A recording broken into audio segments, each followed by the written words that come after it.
All right, it's happening. This is very exciting. We've got a big waiting room tonight for Captain Clifton Lyles of Team Onyx. Doug Mitchell here at the Glacier Conservancy. I'm sporting my my brother-in-law's. I don't have. There's zero chance I could ever participate in one of these, but my brother-in-law, Julie's brother, participated in Eco Challenge way back in the day, and somehow we ended up with the shirt. So this is from British Columbia, and this is about the time that Clifton self-admits getting interested in the idea of adventure racing. So there is actually a connection. So thanks everybody for joining us. I see some familiar faces and some new faces. Great to see my friend Carolyn as always from Helena, and I see that there's an LA contingent that has joined in, which is always fabulous. In fact, since we are on that, and as we're getting ready, I think this might be a good time. Clifton and I were sharing that even though his daughter played college basketball at Cal, that singing happy birthday to a Stanford Cardinal would probably be okay. So those of you who can see Christine Beckman, who happens to be my niece, covering her face, she and I and Theo and Ted and Christine were binge watching the World's Toughest Race at the same time this summer, telling each other which episodes. So if everyone would join me, today is Christine's birthday. So happy birthday to you. Happy birthday to you. Happy birthday, dear Kara. Happy birthday to you. I once might have been up near the top of the favorite uncle status. I'm pretty sure I'm back down at the bottom, but that's okay. We'll go with that. Thanks everybody. What a great crowd we've got tonight. I see my friend Mark Miller from Houston, Texas in, and Janet Brandt. Nice to see you from the center of America's heartland. John Donovan also from LA. So great to see so many good friends, and it is my delight to welcome Captain Clifton Lyles. Clifton is the captain of Team Onyx. Clifton comes to this, as I mentioned, this being adventure racing, from seeing the Eco Challenge in 1999 and thinking, hey, this doesn't look much like America. Now, interestingly, the National Park Service has seen the same thing, right? And that's the connection. When I saw Team Onyx this year on the World's Toughest Race, as we've been thinking as friends groups and as National Park Service, Department of Interior, about diversity and inclusion, it just said to me, we have to hear this story. This is a group who's trying to change the face of adventure. That's exactly what we're trying to do. You know, unfortunately, America didn't have its first African-American superintendent until Bob Stanton was named superintendent in Washington, D.C. in 1970. It didn't have its first director of the National Park Service until Bob Stanton, when Bill Clinton appointed him to the National Park Service. And, you know, they've done a bunch of academic research. Only 28% of African Americans in this country could name a national park that they'd visited in the last 2 years. 79% of Park Service employees are white. And any of us, all of us who hike in Glacier understand that you know, diversity is an issue there. So Captain Clifton, thank you for joining us. Thank you for the mission that you and your team are on. And it's just a delight to have you with us tonight. Well, thank you for having me. Super excited to be here and super excited to talk to everyone about the race and just diversity and inclusion in the outdoors. Yeah, so maybe kind of start off, I think I have it right, around 1999, you caught the bug. Kind of talk to us about, you know, you'd been in the Marine Corps. Thank you for your service to our country. And you know, you're getting involved in kind of outdoor sports, and you see the Eco Challenge, and that lights a fire in you.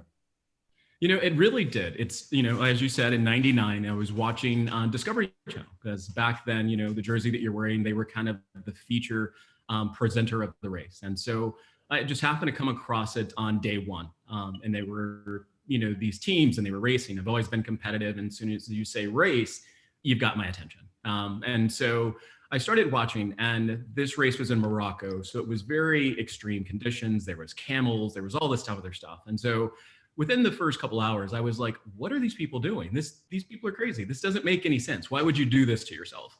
And so, but it was so intriguing that I came back for Tuesday, and then I came back again on Wednesday. By the time Wednesday hit, all the criticisms were gone, and there was just this intrigue of how these people were pushing themselves beyond what they felt were their limits, how they were engaging with nature and moving through it in such a way in this team dynamic, which really spoke to me as being an athlete my entire life and being a part of the Marines.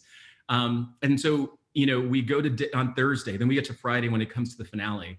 And by that time, I was completely hooked. I was hooked in the beauty of, where they were in Morocco, and seeing the mountains and seeing the cultures and the people and the different racers, the partnerships and the familiar relationships that they were making on the teams. And I was like, this is amazing. Like, how do I become a part of this? Like, everything that it did spoke to me as a person. And I literally looked into, the internet, I looked at, publications, and within a week I found a race. And about 3 months after that, I did my first race. And I would love to say that I was a natural at it, but I was not.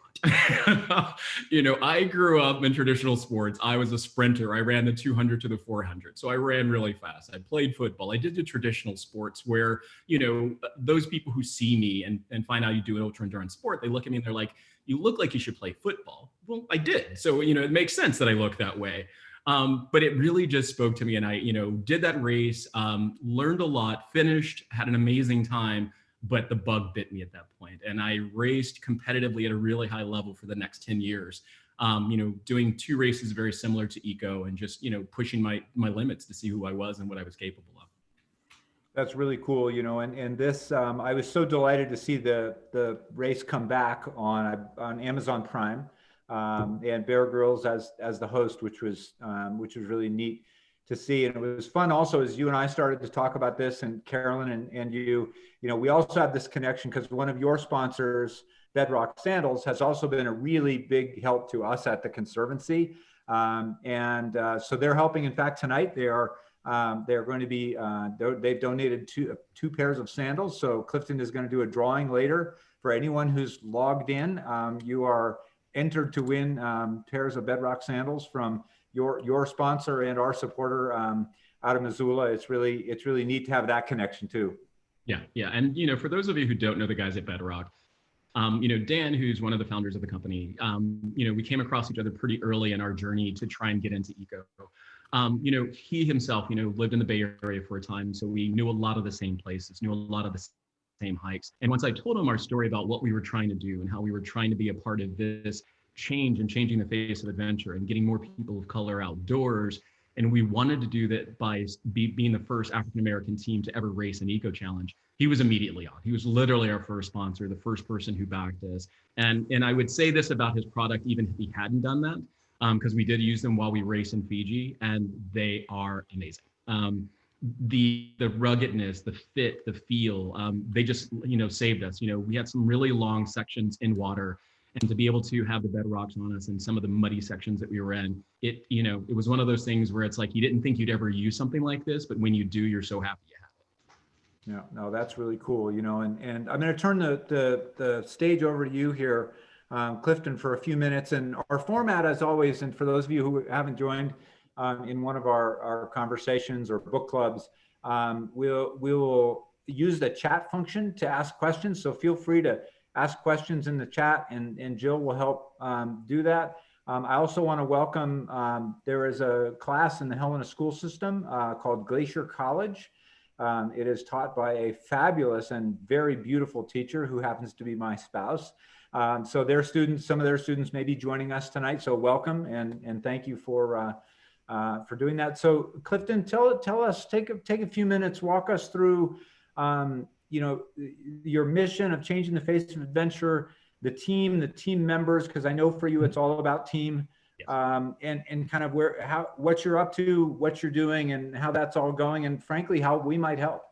Sure. And I think, that's a great segue. And I think, what I'll probably do for sake of time and giving everyone a breath of kind of it, I'm going to spend the first few minutes just kind of giving you guys my story of how I got to Eco and how I got here. I'll introduce you to the team, the different characters we have, the different personalities. Some of those you've met already, some of those are fairly new. And then just tell you about the future and what our plans are. And so, hopefully that flows well. If you have questions, please feel free to drop a message in there, and we're going to get to Q&A at the end of this. And I will do my best to try and get to every question. And so for me, my name's Clifton Lyles. I've been doing ultra endurance racing. I started adventure racing in '99. As I told you guys, the first few races were not pretty. They were actually pretty bad. And I consider myself a very athletic, talented athlete. And I think one of the draws to adventure racing and outdoors and outdoor sports was the fact that it wasn't easy. It wasn't something that I had the natural ability to do. And so it was very humbling to find that there was a playground in nature and in the world that it is so grand, it's so immense, it's so amazing and so powerful that you can be humbled, but at the same time can be healed by it. And so that was the immediate connection I found with being in the outdoors and getting into adventure racing.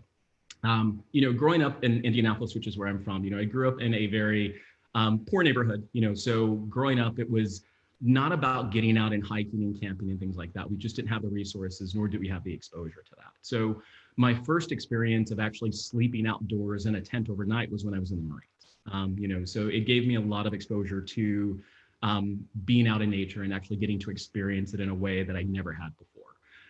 And so when we were trying to put together a team, one of the things that we wanted to do was to make sure that we spoke to kids of color that were like me, who would see nature on television, but never really got a chance to experience it, or adults who haven't had a chance to experience it, or those who've tried it, but just didn't find a place yet.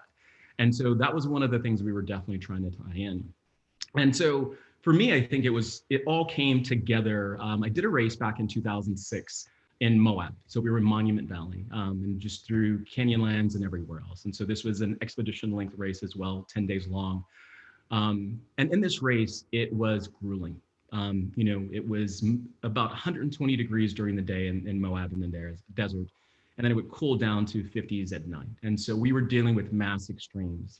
Everyone was getting blisters. There was cases of heat exhaustion and heat stroke throughout the race. We're racing and we're doing decently. We're staying in the mid pack, which is about where we normally race when you've got the pro teams. And one of my teammates and my best friend is starting to experience just blisters and pain to the point where he's unable to continue to move forward. We're going through the race, and at this time, it was really challenging for all of us because we had trained so long together. We're basically family. I'd raced with Duncan for years. He was my best friend. And so it was hard to see him going through this when we had this grand dream of doing this race together and finishing and, telling our kids and grandkids about it, 20, 30 years later. And the reality came down where it was pretty apparent that Duncan wasn't going to be able to finish. While we were having this amazing adventure together, there was just limitations. The cards just weren't there for him on that day. We're trying to get to a section in the race where we can make a transition. We can get him help. We can get him out of the race. And we see a truck in the distance as we're coming out of the Slot Canyon part of the race. And at that time, we knew that we had to get him to this vehicle. We needed to get him out. We needed to get him safe. We needed to take care of him. And so our first instinct was to try and run, to hurry up and get to it before it left, before it departed. And what happened as soon as Duncan tried to run, he wasn't able to run. And it was pretty apparent that our window to get him out was closing pretty quickly until we came up with another plan. So as a team, as a unit, we got together and we had devised a plan. And so I'm traditionally the person they call the tow mule. I'm the guy who carries the extra weight. I'm the guy who's, trying to do the extra bits in order to help the team, because you can only move as fast as the slowest member. And so the decision was made that I would give my pack up to one of my other team members and I would carry Duncan. And so I literally had to carry him about 2 miles out because we saw this truck. And it was really about trying to get him to safety, make sure he was okay, make sure that he was fine. It wasn't about the race at that point. What we didn't realize is that vehicle was actually one of the camera crew that were on the course trying to film and capture parts of the race. And so we got them there, they recorded the incident, and it's, for us, we had a really hard time of trying to decide, is this the end of our race? Is this the end of this goal, this dream that we all had collectively? Or can we find a way to pull ourselves together and move forward? Collectively as a team, we decided that we needed to do this for Duncan, even though he wasn't going to be able to finish it, that the three of us that were left in the race really needed to focus on making sure that we delivered on that commitment that we made to him, and get through this race. And so we raced for another 5 days and eventually finished. The thing that happened to me that has changed my life was on day 7. There was a rope section. We're climbing priest and nun. So we're ascending up one side, ziplining across the other side, and rappelling down. We get to the top, and at that same time, there was a pause because there were other teams ahead of us that were on the zip line. And at that same moment, the sun came up, right? You can see Monument Valley like from no place you'd ever seen before. It's an amazing view. And for me, it became a very spiritual moment. It became a very awakening moment. And as an African-American man, being in the outdoors has always been foreign. It's always been something I'm trying to understand because it's so different than my upbringing and my background. But during a race like adventure racing or something, endurance, or whenever you're pushing yourself, what I didn't realize through the course of those 7 days is these walls that we build up around ourselves to take care of ourselves, to protect ourselves, to insulate ourselves from those things that we are afraid of or that we are trying to hide from, it was taken away. And so on the top of this monument, I was as raw and genuinely, authentically myself, more so than I've ever been in my entire life. And when the sun came up and I was able to truly experience nature in the way it was intended, without the filters of, social injustice and prejudice and racism and inequalities and all these other things, and just truly be me, it literally changed everything for me. And so when I heard about the opportunity to come and speak with you guys, I knew I had to do it because I don't think that most of us ever really get the opportunity to truly experience nature and ourselves in nature in such a genuine state. And so for me, I just wanted to make sure I told that story because there's so many people in the world that I think we all want to be able to get out so they can find some part of themselves, some part of the world in nature. I think the majority of us all on here have done that in some way, shape, or form. And that's why we're so drawn to it, committed to it, and love it so much. And so for me, I felt that it was my responsibility as a man of color, as an African-American man, to make sure that other people of color realized how amazing it can be, how freeing, how liberating, how inviting, how unjudgmental, how safe it can be. We get out of the urban settings or some of the other cultural settings that we feel very pressured and alienated. The mountains don't judge us. The rivers don't judge us. The fields don't judge us. They just accept us. And the more people I can get to these types of places, either Glacier or any other national park, or just getting outside so they can truly experience what it feels like to really be free, I think it will make it so that the statistics that we were talking about earlier that Doug mentioned off, you won't have to worry about such a small percentage of people being in national parks. Everyone will be striving to them and going to them. So you'll skip over Disney because Disney's a great view and you spend a lot of money, but it doesn't do much, right? So when you go to a national park, you spend a weekend, you camp, you hike for a few days, and the way you come out and the way that you're healed and revitalized and born again in some cases, you just cannot replace outside of nature. And so for me, it's one of the key reasons I'm here, and it's one of the key messages that I am trying to spread to people of color. And so with that, what I want to do is I want to take a minute to introduce you guys to the rest of the team. And excuse me, I'm trying to find the link for that. And as you know, technology can be challenging sometimes. So I'm going to try and minimize and I'll open up again. Well, I just think that's so moving. I mean, the idea of a phrase that says they just accept us, right? Yeah. It is just powerful. And thank you for sharing that because it's so important. Yeah, and I think, we all want to find a place. I think that's just who we are as people. We're drawn to groups. We're drawn to being in social settings. We're drawn to want to be with others. And it's so important for all of us to feel that we belong and find a place that we feel like we belong. And one of the things that, I have found in being in, an African-American community and people of color is we tend to follow our community. If we see people who look like us somewhere, we're more comfortable and willing to go to those places. And so we're trying to open those doors and be that window that tells them that, yes, it's okay. Come on out, let's play, let's hike. And so real quick, I'm going to go ahead and share my screen with you a little bit so you guys can meet the rest of the team. And so those who saw the show, there were 4 of us at the time. We have now grown to roughly 11. So we are inspiring a lot of people. And one of the things that we really wanted to do, and I felt was very important, was that we took who we are outside of adventure racing and made it about the outdoors. And so I'll introduce you to several of the different team members and kind of what they do in the outdoor and how we're trying to make sure that people feel welcome everywhere. And so right next to myself in the slide is Mary Brown. Mary is a mountain guide, lives in the Pacific Northwest, works as a professional guide, doing Mount Rainier, Mount Adams, Bachelor and all of those up in the Pacific Northwest. Amazing athlete, was an All-American snowshoer out of Alaska, lives in the Puget Sound area now in Seattle, bike racer, just an amazing person. And next to her is Chris Smith. And Chris is the one that is the Navy SEAL. He was on the team that was actually in Eco Challenge. Chris is an amazing human being. He's invested a large part of his life to the military, either from a contractor or his active duty time with the Navy and as a SEAL.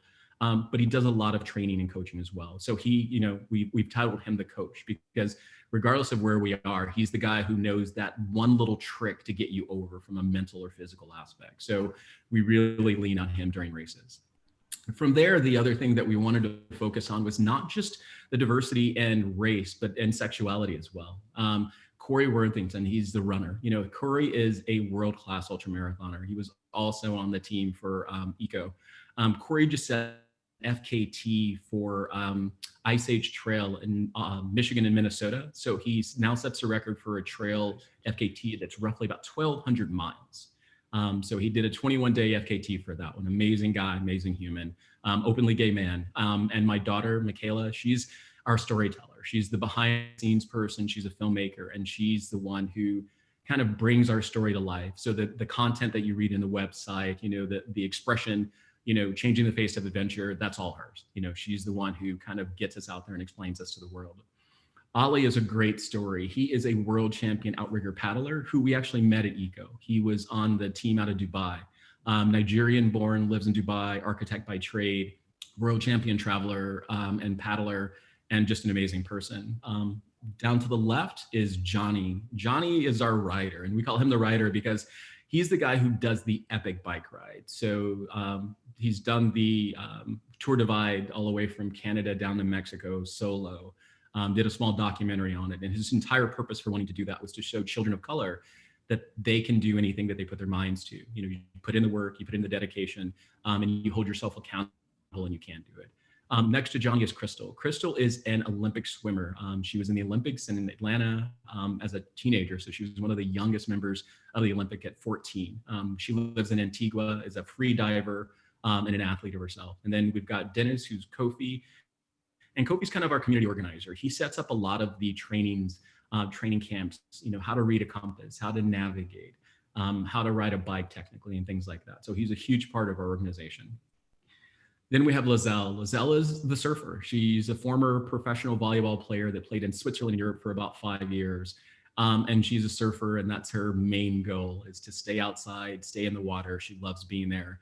And then we have Mossy, and Mossy we call the Rambler. Mossy likes to travel, he moves, but he himself is also an amazing ultramarathoner. He's done Badwater twice, along with some other amazing races. And so I just wanted to take the time to kind of introduce you to the team and everyone there, just because one of the things that we're really focused on doing is changing the face of adventure. And when we say that, it's just not about adventure racing, right? Adventure is any and everything that we can do outdoors. We make adventures all the times when we're kids. We'll take a stick and we'll take a tire and we'll play all day. As adults, for some reason, we don't seem to do that anymore. So I am in awe of everybody on the team because everyone has a unique story and a unique skill set that I don't. And so everyone that's on our team, I've recruited. And the thing that I try and look for recruiting is someone who inspires me. I just think that, man, this person's cool, or their mission's cool, that who they are, what they're trying to do, what they're trying to accomplish is just cool. And I also like to find people who, what I like to say is have a chip on their shoulder.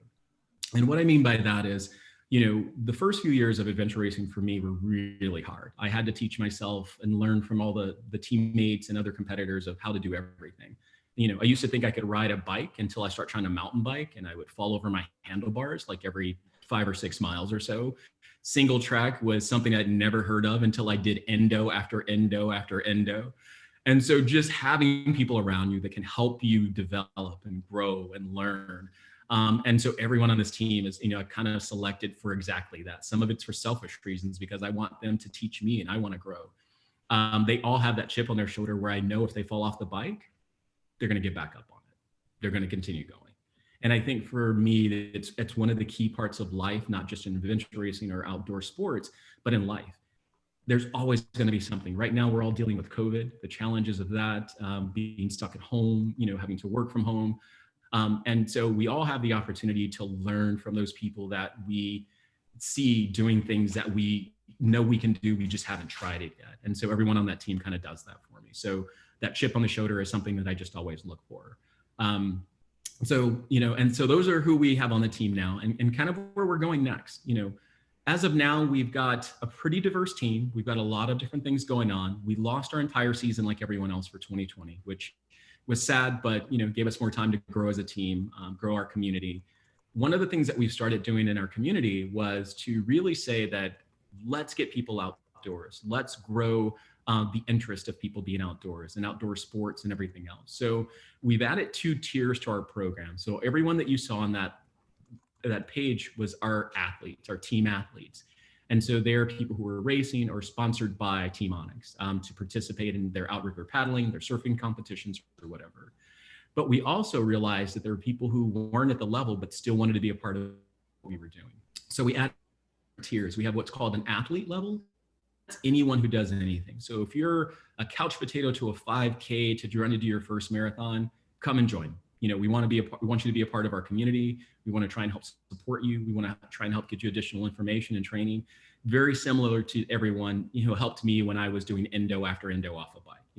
It's really trying to say, okay, I've learned something. How can I pass that on to you so that you don't have to make the same mistakes that I've done?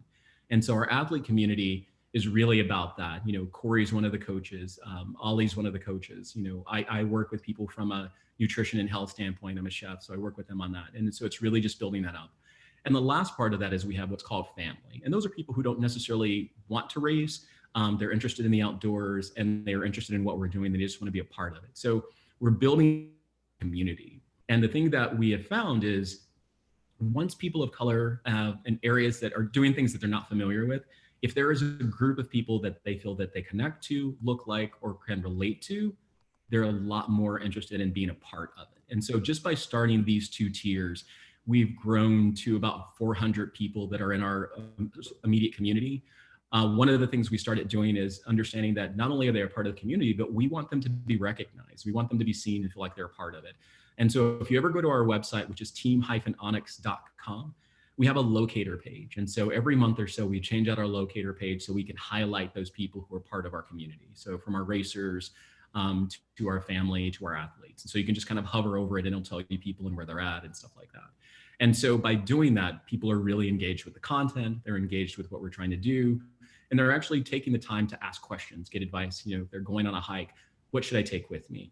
How long should I go out?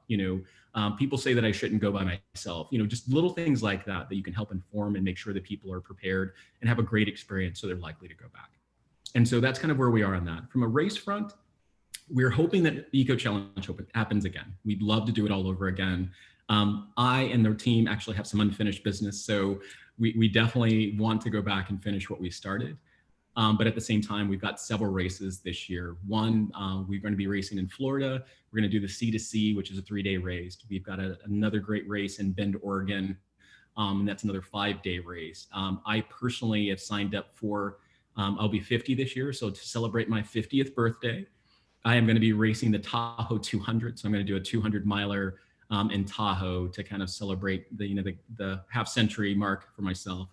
But we've got a lot of things going on and I see some questions coming up. So I'd love to take a break and kind of start answering some of those questions as they come up and we can get back into some more discussions. So as Jill prepares to do that, let me ask one question here, Clifton. So, there's a lot of pressure in adventure racing, right, already. When you think about your mission in context to that, does it add to the pressure or add motivation? I'm going to say it adds motivation, right? I think it's one of those things where For me, when I understood that what we're trying to accomplish is more than myself, it allows you to be able to look at it from a different, right? So, when you're going through something, it's hard and you're looking uphill. And whenever you're looking uphill, it seems to be greater and bigger than what it actually may be, or than what you feel that you are. But once you realize that you're doing this, not just for yourself, but a community of people, you feel that as you're going up that hill, you've got people behind you help push you forward, help giving you motivation and energy and inspiration to continue to make that hike, to make that climb, to ride that bike up that hill all over again. And so for me, it was very inspiring and powerful, but I didn't feel a weight at all. I definitely felt like I had a group of people that are supporting me and motivating me to continue to go. That's awesome. What a motivational, I see a lot of heads nodding. I see a lot of us who think we should go out and go on a run right now, or at least do something less pedestrian. So this is it's really just an incredible opportunity to visit with a world-class athlete who is making a real difference. And I think that's, so exciting. What can people who are, we've got a good group of people here from all over the country. If they want to help out, get involved, what do you say to them? There's a lot of ways. One of the things I think, we've gone through a lot of outreach and a lot of challenges over the last several months, just kind of where we are as a nation and how we've had to deal with a lot of social injustice. And there's a lot of things that have been front and center. And everyone has feelings of, man, I really want to do something about this, to, I would love to do something about this, but I don't know how, and I don't want to do it the wrong way, right? And so it becomes very hard to take that genuine, authentic response of wanting to support and take care of people and be able to feel like you can channel it in the right direction. And so the first thing I want to say to everyone who's in that train of thought, thank you for caring, right? Because that's the first part. Thank you for the empathy. Thank you for the support. Because without that, we're never going to make any difference. We're not going to make any change. Say, in order to get people who to support or to help or to do more, is a couple things. There's a few films that I like to point out and a few books that I like to point out for people just to get a better understanding, because I think the more informed you can be, the better you can figure out where on the spectrum of change that's needed that you feel that you're best positioned or most willing to kind of address. And so, Eva DuMornay has an amazing documentary called 13. I think it's a great, easy thing to watch for people who, are not big readers like myself, but you want to have something that kind of helps put all of the things that are going on into some form of context for you. And then there's another book, on the Jim Crow, the modern Jim Crow with, dealing with mass incarceration. That's a great one to start, and redlining as well. And the reason I say to use this kind of like some resource points is because I think one of the things that has happened over the last year or so is that I think a lot of people, myself included, were blindsided by the amount of social injustice, the amount of prejudice that still exists, the amount of issues that we thought were 1950s, 1960 era type issues, just to find out that they're still really present and really prevalent. And so, I think when you feel that, it's kind of hard to center yourself and understand, how do you become a part of something, or how do you make a change to something when you can't understand it and understand why some people think so differently than the rest of it. So I think these points of reference are really good to help understand and bring you to context of, where we have really been and how it's been under the radar. And not a lot of people have known it, but it's always been there. And so it allows people to slowly come up to speed and understand why it was really just below the surface. And so I would say start with those resources or some resources. And then from there, really find an organization that you're passionate about, that is aligned with your goals, your values of communities of color, and try and reach out to either support a fundraiser, support just, getting out their messaging, post something that's on their website and share it on yours, just so you can spread the message and get the word out. And it doesn't necessarily always mean that you have to spend money. Sometimes it's just about putting in the effort. And just, sometimes just send a private message if you're on Instagram and say, what, I appreciate what you're doing.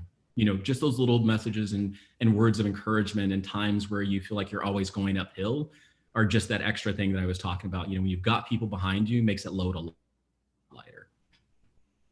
Cool. Joe, I think we've got some questions flowing in. We do, yeah. And I just want to say too, Clifton, before we dive in, as a fellow Hoosier myself, Ooh. I grew up in Northern Indiana in a very small town. I'm curious if you ever get a chance to get back to the Midwest. I mean, this year has been kind of crazy, but yeah, have you gotten a chance to get back to Indiana? Have you like discovered outdoor recreation opportunities since growing up in Indianapolis and your adult life? I get back all the time. My entire family is there. So I was the only one that left. So, the entire family is still back there. So I do get out, and when I was a kid, we knew of, like Eagle Creek and Guy's Reservoir and just different places like that. So, I get out and go to those places. The only difference now is that I'll usually run from my mom's house all the way to those places and back. Where before I thought they were too far to drive. So it's just one. So I go about it a little bit differently. But everybody in my family thinks I'm crazy. So, I guess it's, me trying to prove them right when I go back home. Yeah. Yeah. I was curious about that because I grew up very similar. We didn't do anything outdoors. And now that's so much a part of my life. So whenever I go back, I'm like trying to find trails and trying to introduce my parents to that whole world. So yeah, I was just kind of curious. Yeah. Yeah, that's great. So just looking at the questions here, I'll just kind of go down the list. Mark asked first. Well, first he commented, thanks so much for sharing your story. And then he had a couple questions. The first one he asked, did you know the various challenges for each link of the race? I'm assuming he's referring to the Eco Challenge race. And then he also mentioned, did you assemble your team based on those challenges? And I can repeat these. And thirdly, how were you able to train together as a team for each of those challenges? First part of the question is no, we didn't really know all the challenges. So they give you a base set of skills that you need to have, and you don't always know how you're going to apply them. So you're flying kind of blind. And so the only one thing that they did give us a heads up to was the kamakau, which is the traditional Fijian sailing outrigger. And so we did know that that was coming just because that was going to be a unique skill that they figured no one would have. So they tipped their hand a little bit early and said that this is going to be there.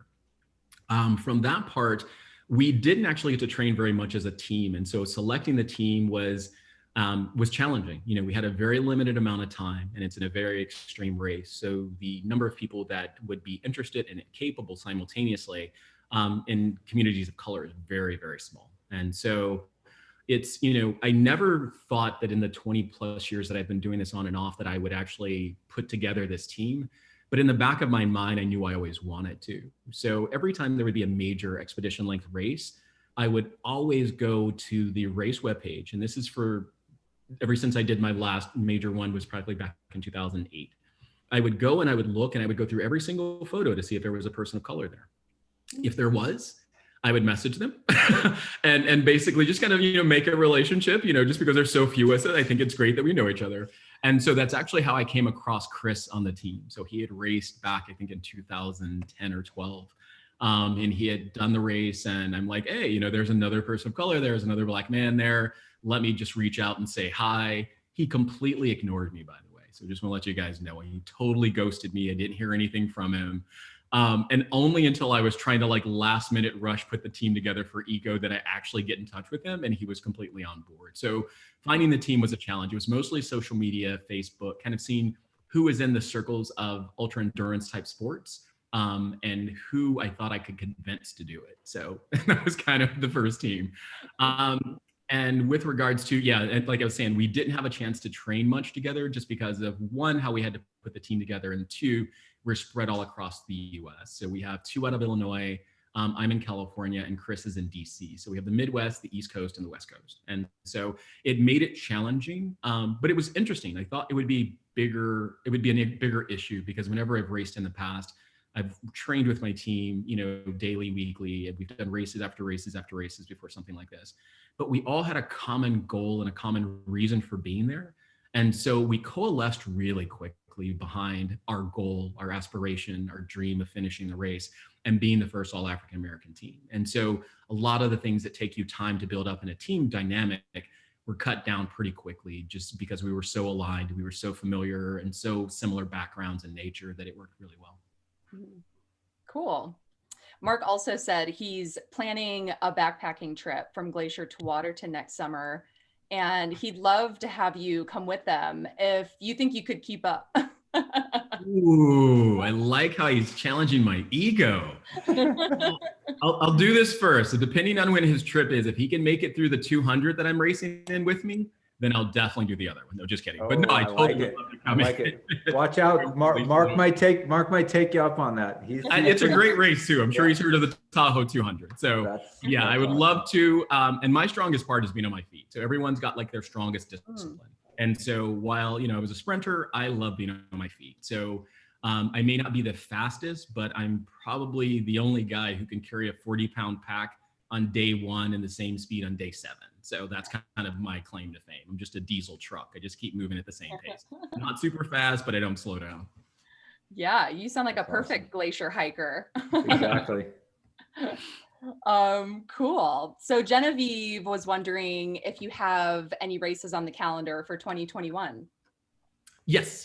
The C2C in February, Bend race in May. I'm leaving some space in the middle. Hopefully if Eco comes back, we can do that. If not, I'm going to pick up something I'm looking to do. I'm getting into more ultra endurance biking. So looking at a race up in BC that's the 1,000K for that one, and then the 200 miler in September. Wow, awesome. Carol has a question about training, and you kind of covered this since there's so much distance between you, but she was asking, do you train together? And she's also wondering about maybe some of the psychological differences. Have you noticed any differences between the females on the team, like any psychological effects from training between the males training as well? That's a great question. I have, and I think it became very apparent in the race with the crash. So those of you who've seen that, the one thing that I would say, and specifically me and Chris are both former military guys. And so a lot of times when we're racing, it's very tunnel vision, right? You've got a mission to accomplish, you're moving forward, you really block out the things on the side. Racing with Samantha was amazing. Sam is an amazing athlete, amazing biker. She was the one who called the concussion from the crash. But Sam was just having so much fun. Like, I have never raced with someone who had so much fun while they were torturing themselves so hard at the same time. And so, that psychological difference of how you exist in an extreme condition, while me and Chris were tunnel vision and mission, Sam's joy and the energy that she got was from being outdoors, being around the people in Fiji. They have this expression, it's called bula bula, which is kind of like your welcome, your goodbye and hello, like if you're in Hawaii. And every time Sam would hear bula, she would just light up. I mean, like, it would literally just change whatever mood that she was in. So there was definitely a difference. And I don't know if it was as much about sexuality as it was just who we are and how we are. Corey was a lot more reserved. He's quiet during the race. He's plotting his next move to the next move. And so, but it was just great racing with someone like Sam and just that opposite side of the coin where you could find joy in what you were doing and not necessarily be so focused on the mission itself. Mm-hmm. Yeah. Grace is wondering, well, she commented, the race in Fiji obviously had a bit of a sadder ending. She's wondering if you can tell us a little more behind the scenes of that situation and your injury. Sure. I can tell you, so the behind the scenes of the situation is, because of the way that they edit it, it's made for television. So they're trying to get some drama.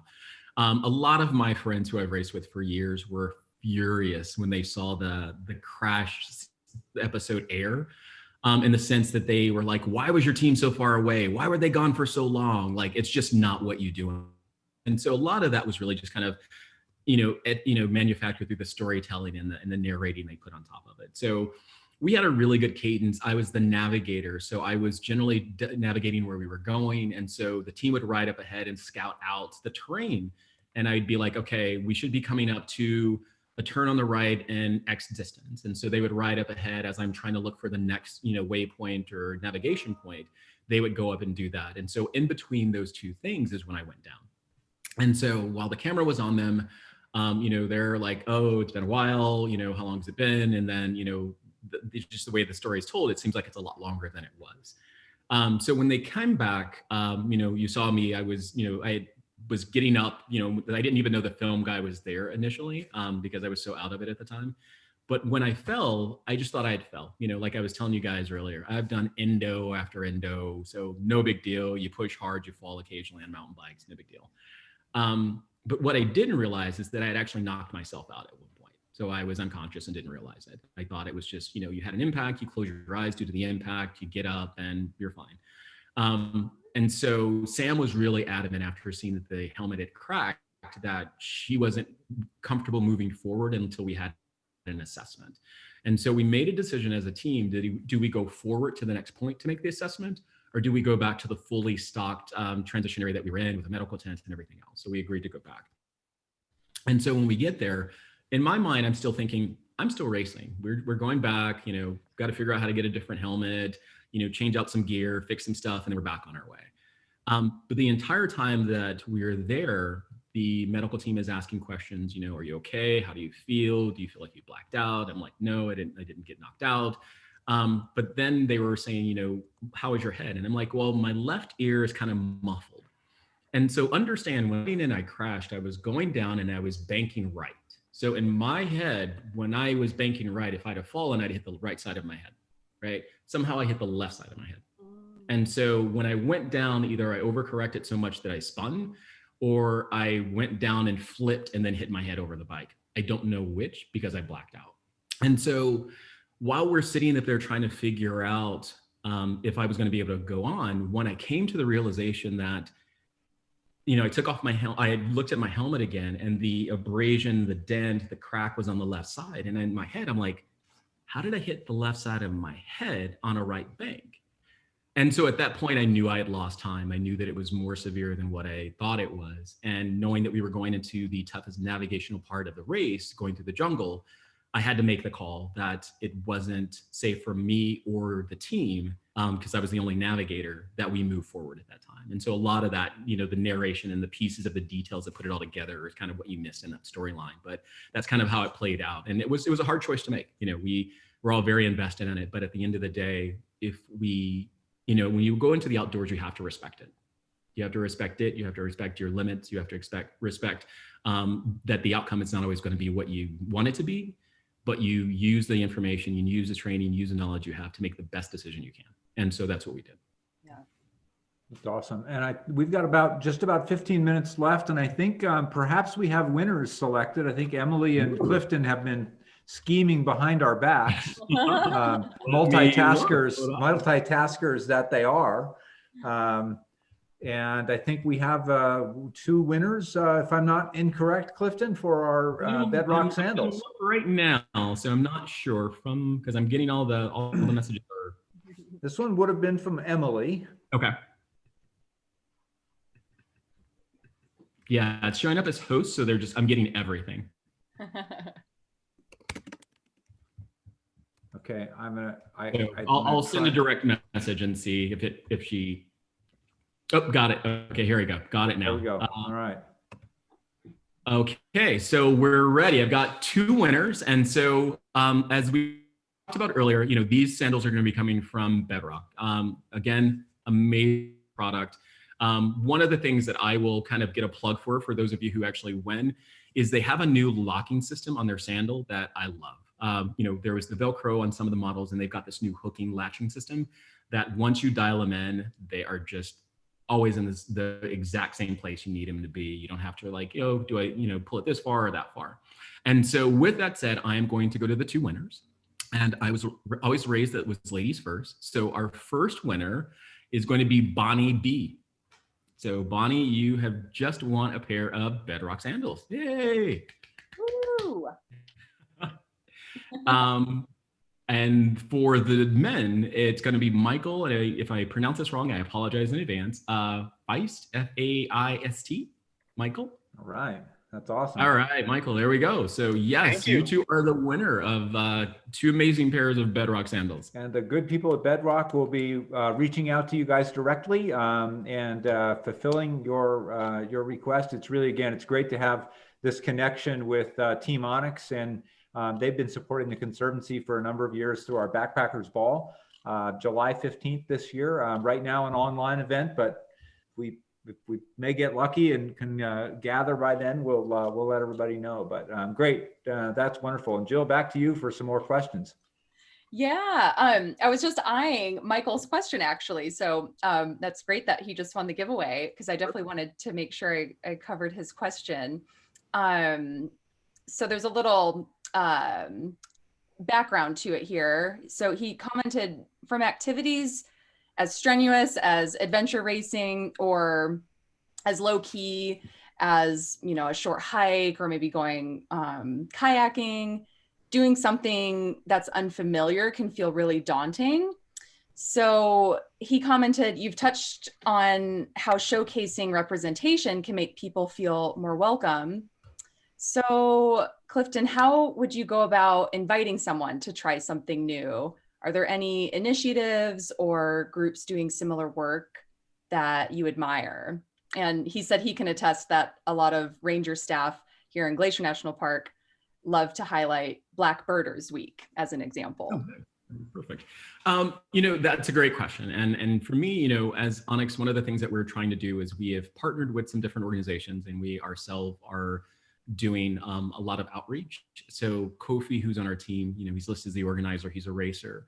He's done camps for for mountain biking, you know, hiking and gear, you know, how to get through and stuff like that. So we're trying to do a level of outreach so that people have a base level of information and knowledge so that they feel comfortable when they go out. I'm also on the board of a group called USARA, which is the United States Adventure Racer Association. And we've put together a group who's working as a group for diversity inclusion. And we're really trying to look at the reasons why more people of color aren't in the outdoors. And one of the things that we're finding is the barriers of entry.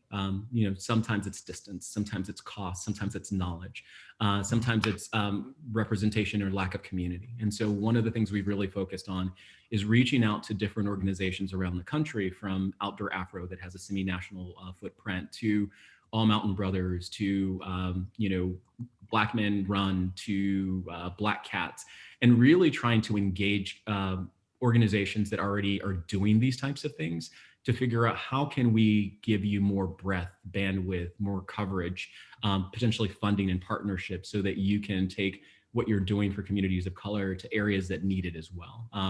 And so really, you know, what I would say is really kind of look at those groups. In Montana, you guys are challenged. And so we're just going to say that very, very clearly. But I think the goal is to really focus on teams like myself or any of those groups to get a few of the individuals from different groups. It's, you know, the way that I would describe it, and it's going to sound kind of cheesy, but those who are, you know, older will get this. It's like back when we had travel agents, right? Where you would sponsor a trip somewhere, or organizations or hotels or countries would sponsor trips to get these people to come and experience the beauty and why you should come. And so I would really say to organizations like this is to go to those core groups like that. Invite, you know, the leaders of those groups to Glacier so that they can experience, see it, understand its value to the world and to communities of color, and let them go back, motivate, and, you know, incentivize and encourage people, and then bring them back with them. Because once they have done it and there's that community that they respect and they know and they trust opinion, then you're going to get a lot of people to follow. If you're looking for the individuals to come, it's going to be very hard. It's going to be very hard. Yeah, that's great advice. Thank you. Let's see, we have a few other questions. Trying to find my place I left off. This is a good one from Becca. She asked, do you have a mantra or saying that you tell yourself when a race gets really challenging? Yes. Yeah, I've got a mantra that I developed like back when I was in boot camp going through the Marines. It's always faster and sometimes more painful to go than it is to turn around and go back. So you may feel better for a short time and it may be over sooner, but that pain, that feel of not finishing or not being able to move forward haunts you much longer. And so for me, I would rather take the short-term pain of going forward and pushing forward, even if I'm moving slower, than to turn around and give up on myself. Because it really comes down to that. We have to make a commitment to ourselves in these races that we did the work, we're going to push forward. And it doesn't, it doesn't always come out the way you want. And sometimes what success looks like that day is you wanted to go out and do a 20-mile hike and you only did 10, but that was still pretty good. And so, I think it's one of those things where if we're moving forward and we're doing it in a healthy fashion, that we're not putting ourselves in danger, putting other people at risk or in danger, keep moving forward. If it comes to the point where it's getting too dark, you don't have enough water, or you're getting lost, turn around and going back is never anything to be ashamed of, because that's the best you can do and you had the resources to do at that time. Yeah, I love that. I think that can apply to other things beyond adventure racing too. Yeah. Let's see. Another question is, do you see a future for an Olympic sport with this type of racing? I really wish I could say I did because I love it so much. I think the challenge with it is just it's spread out over so much area. It's really hard to cover, right? So from a media standpoint, a viewer standpoint, it's kind of like, if you're on something as long as the Tour de France, it's broken down into different days so people know where to be on a specific day. It just spreads out over days. It's just really hard to see. But I'd love for them to come up with a consolidated version, like triathlon, where they have the Olympics distance where they can do something that way, but I just don't see it happening anytime soon. Yeah. Clifton, do you have any favorite go-to workout exercises, non-gym go-to workout exercises? For me, I like to stay away from exercise, if that makes any sense. I really like to focus in on just things I enjoy doing. And so I may do them to extremes because I love them a lot. Go out for a long hike, I'll go out for a long run. You won't catch me in a gym. I don't go to gyms. If I'm in a gym, it's because I've gotten injured and I have no other choice to rehab. So I would say the best exercise to do is whatever activity you enjoy. Yeah, cool. This is another good question. Amy is wondering, and I'm really excited to hear your answer for this too, because I was wondering the same thing. Is adventure racing equal parts mental and physical? And she also asked, was Fiji truly the world's toughest race? Much more mental than physical. I will completely say more mental than physical. I think I like to use this analogy, right? That, a lot of people think that ultra endurance races are extreme, and they are. But I think we have the ability to do more than we realize. And the analogy I like to use is that, throughout our entire lives, for safety and education, and as we're learning, our parents, our family, our friends teach us, oh, don't do that, you'll hurt yourself. Don't touch the stove, it's too hot, you're going to burn yourself. Don't ride your bike too fast, you're going to fall over. And so what ends up happening is we establish this regulator. Like if you get a new car, it says it does 160, but it'll never make it to 160. And in our minds, we start layering off, this is how far I should go. This is what's safe. This is what's acceptable. This is what I should be doing. And one of the things that I think everyone has to find for themselves is, if I take that regulator off, what is my true potential? How high can I go? How far can I go? And when I started adventure racing, that mental aspect really became a part of it, because after my first race, I did so poorly.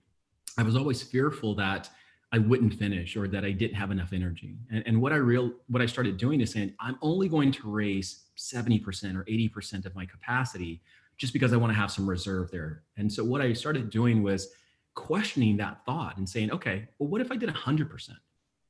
What would happen? It would hurt, you get a cramp, but the cramp's not going to kill me. It's just going to annoy me for a while and eventually go away. And so as I started going through that exercise mentally of trying to understand that my regulator was too low for me and started pushing it, that's when I truly started enjoying endurance sports. And so we all have that, we all need to figure out for ourselves how we want to move that, or if we want to move that. And so I would say 80% mental, 20% physical. Yeah. Wow, what an amazing evening. We an hour goes by super fast when you're having so much fun and have such an engaging guest. Clifton, thanks so much for spending so much time with us. I raise your hand if you want Clifton to come and visit us in Glacier. Okay, very good, I'm there. excellent. I'm there. That's unanimous. We'll take that as unanimous vote. You're now officially a part of the Glacier family, and I see that my dear friend Lisa Diekman, who is the new executive director of Yellowstone Forever, joined us tonight. So by extension, you are also a official member of the Yellowstone National Park family. So it's really for me, this has been actually a very moving evening. I private chatted Amy that I really thought I was going to cry when you talked about finding a place where you found yourself. Because I think that is such it's an important thing. Thank you for sharing that with us. It's a personal thing, and it's important for us to hear it. And in context, I think with this whole idea of diversity and inclusion, I think it's super important. And so I take with me tonight, and I think a lot of us do, this idea of keeping moving forward. That what a great question to get an amazing answer that, to Jill's point, really is what it's all about, right? That we just have to. My old boss, Senator Baucus, used to say, you got two choices in life: try or do nothing. And so as we think about this idea of diversity and inclusion, keep moving forward. As we think about this idea of staying fit, keep moving forward. As we think about this idea of nourishing each other in these COVID days, keep moving forward. Make that phone call to a friend. And thank you all for keeping moving forward with us at the Glacier Conservancy. This is our first of these conversations, these Glacier Conversations. We have another one upcoming with Sarah Williams and Clifton. Sarah is your kind of gal. She decided to deal with COVID by taking off on May the 4th and walking 2,500 miles of the Continental Divide Trail she's from Kalispell, Montana, and so she's going to be with us in January to talk about that adventure and how it changed her and changed her life. And so again, thanks everybody for spending some time tonight. Clifton, thanks a bunch for being with us. This always ends abruptly when we all leave each other. But I know, we're all, like I'm leaving my new friends. It's I know, right? Well, again, you're part of the family, and okay, we'll reach out, and you'll find that we will never let you alone from now on. You'll always be part of the family. So thanks everybody, and Clifton, thanks again for being with us. Thank you guys for having me. It was amazing. Like I said, we all share such a common bond and goal of wanting to share this amazing world of ours and this planet with so many others. I think that, as Doug was saying, keep moving forward. So what you guys are doing is so important, and I'm glad you guys are taking the time to grow the number of people that we can get outdoors. It's so important to not only those people, but the world itself. The better people understand how amazing this asset we have, the more likely they are to take better care of it. And so I think, we have a win-win scenario just moving forward. Yeah, that's great. Thank you guys, and you guys all have a great evening. Thanks everybody. Take good care. Good night. Bye. Thanks again, Clifton. That was great. Anytime. Thanks, guys. Thank you. Yeah, you're the best. Yeah, thanks. All right, we'll talk soon. All right, son. Bye.